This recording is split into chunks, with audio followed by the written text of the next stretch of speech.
মানে এখন বাজে 5টা 14, একটু পরে দিবে হচ্ছে ইফতারের আজান। ঠিক আছে, এখন হচ্ছে ইফতার রেডি করব, তা না করে এখন হচ্ছে মাছ কাটার জন্য বসছে।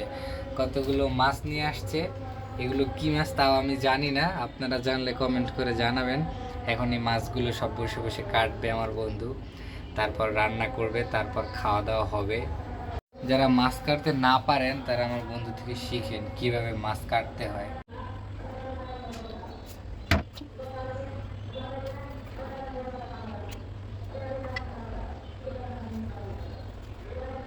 না এমনিতে ভিডিও করতেছি।